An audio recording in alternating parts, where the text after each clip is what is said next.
Melihat perkembangan kualitas modal yang semakin lama terlihat yang merosot dan terdegradasi. Sebut saja sebagai contoh, semisal mungkin ada tindak kejahatan, pelecehan seksual, semakin merebak dan maraknya video mesum yang pelaku-pelakunya adalah sebagian dari generasi muda harapan bangsa serta berbagai macam tindak kriminal lainnya. Hal ini tentu melintas terhadap pemudarnya karakter bangsa. Dengan fakta yang sedemikian ini tentu memunculkan pertanyaan dalam benak kita, yakni apa yang terjadi dengan generasi penerus bangsa ini? Selain itu, fakta bahwa moral generasi muda yang seakan-akan terjangkiti virus dan penyakit akut sungguh sangat memprihatinkan dan mengiriskan hati. Moral para pemuda terlihat semakin jauh dari nilai dan norma ketimuran. Mereka cenderung disuka mengikuti model pergaulan bebas tanpa mengindahkan norma-norma yang berlaku. Narkoba dan perilaku seks bebas sepertinya sudah menjadi hal yang lumrah di kalangan muda-mudi Indonesia saat ini. Fakta terbaru yang berkembang belakangan ini adalah ternyata salah satu penyebab utama rusaknya moral putra-putri bangsa justru disebabkan oleh pesatnya perkembangan dan kemajuan teknologi. Semisal semakin mudahnya akses penyebaran video-video berbau porno, mudahnya akses teknologi saat ini yang diharapkan berdampak positif bagi kemajuan pendidikan mereka, ternyata malah menjadi bumerang. Agar masalah moral ini kemudian hari tidak lagi berlarut-larut dan menjadi problematika bangsa kita, maka harus ada upaya yang serius untuk penanganan krisis moral dan etika yang tengah melanda bangsa ini. Harus ada pihak-pihak yang bertanggung jawab dan mau memperhatikan permasalahan ini. Oleh karena itu, marilah kita dengarkan syair berikut ini. dengan bismillah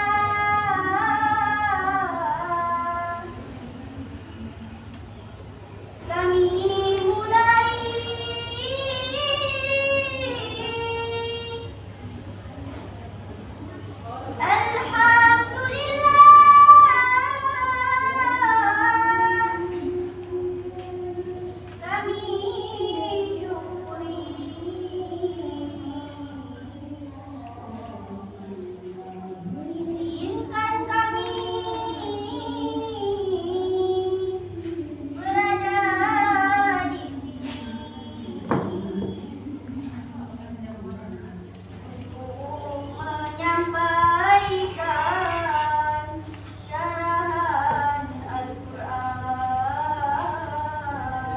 Dengan judul Keluarga dan Pengarahan Terhadap Bangsa.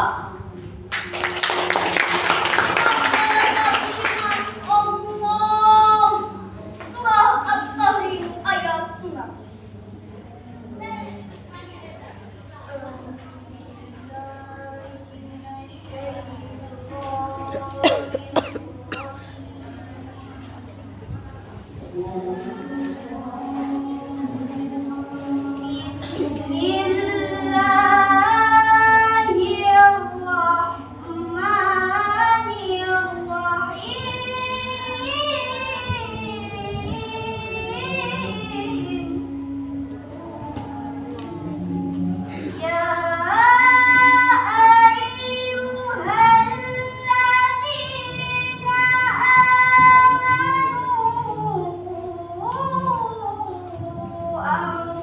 Usahamu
ini walaupun redaksional tertuju kepada kaum pria atau ayah, tetapi tidak hanya bertujuan kepada mereka.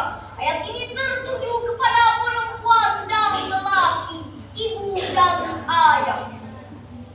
Pembentukan karakter diawali di masing-masing keluarga dan akan berujung kepada pembentukan karakter anak bangsa. Hadirin sekalian yang berbahagia, keluarga merupakan benteng utama dan pertama dalam hal pembentukan karakter dan akan mencetak generasi yang tangguh dalam mengemban pembangunan di masa yang akan datang. Karena disinilah madrasah pertama dan utama seorang anak. Mereka dididik oleh orang tuanya dan dibentuk seperti apa yang diinginkan orang tuanya. Namun yang perlu diperhatikan dalam proses transformasi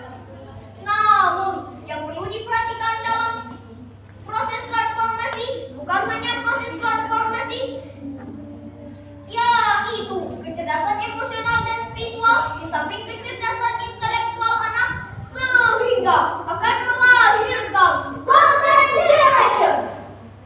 Kita salut zaman sekarang, siswa-siswa banyak yang hebat-hebat, komputer ahli, Dunia internet bisa, matematika pintar, IPA juga otaknya brilian, pemikirannya cemerlang, tetapi akhlaknya mengecewakan. Anak soleh yang tidak bakat, tetapi karena salah mendidik, maka yang muncul adalah anak yang salah. Na'udzubillah summa na'udzubillah. Maka benarlah sabda Rasulullah SAW dalam sebuah hadisnya. ma min mauludin ila yuladu ala al-fitrah, fa'amahu yuhawidani, wa yunasirani, wa yumajjisani. Tidak seorang bayi pun kecuali dilahirkan dalam keadaan fitrah. Lalu kedua orang tua mereka lah yang menjadikan dia Yahudi atau Nasrani maupun Majusi. Hadis riwayat Bukhari. Masyaallah muslimin rahimakumullah. Bagi seorang anak, keluarga merupakan tempat pertama dan utama bagi pertumbuhan dan perkembangannya dalam pembentukan kepribadian anak. Keluarga memiliki peranan yang sangat signifikan dalam mewujudkan kualitas moral para penerus bangsa. Betapa tidak, lingkungan keluarga dan orang tua yang menjadi teladan sekaligus guru pertama dalam pembentukan moral anak. Pendidikan dan teladan yang diterima sejak kecil di lingkungan keluarga dan orang tua sangatlah melekat dalam pribadi anak kelak. Pepatah Arab mengatakan, "At-ta'allamu fis saghari kan-naqshi 'ala al-hari."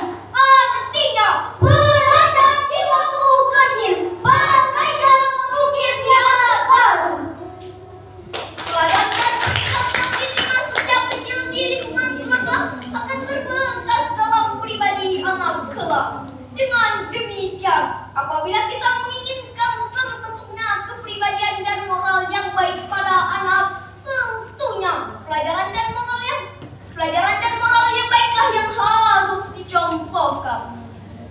Hadirin sebangsa dan setanah air yang berbahagia, salah satu contoh keluarga yang berhasil dalam mendidik anggota keluarganya adalah Luqman Hakim. Dalam Al-Quran dijelaskan bahwa Allah telah memberikan iktibar melalui Luqman Al-Hakim sebagai sosok seorang pendidik dalam memberi pendidikan kepada anaknya. Sebagaimana firman Allah Subhanahu wa Ta'ala dalam Quran surah Luqman ayat 13. Wa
seluruhnya mempersekutukan Allah adalah benar-benar kezaliman yang besar.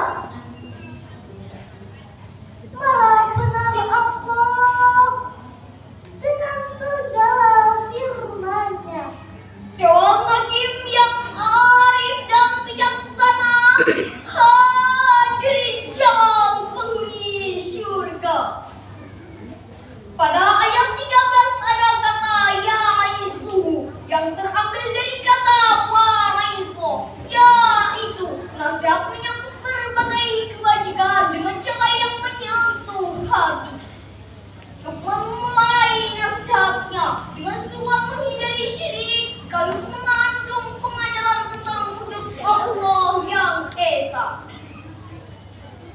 Dari ayat ini dipahami bahwa di antara kewajiban orang tua kepada anak-anaknya ialah memberi nasihat dan pelajaran, sehingga anak-anaknya itu dapat menempuh jalan yang benar dan menjauhkan mereka dari kesesatan. Namun dalam realita, tidak sedikit anak-anak terzalimi di tangan orang tuanya, bahkan lebih bejat dari itu. Cara Sayyidina Luqman menyampaikan pesan itu wajib dicontohkan oleh orang tua sebagai langkah awal dalam pembentukan karakter anak bangsa yang bisa melanjutkan pembangunan di masa yang akan datang. Bagaimana senandung yang mengingatkan kita.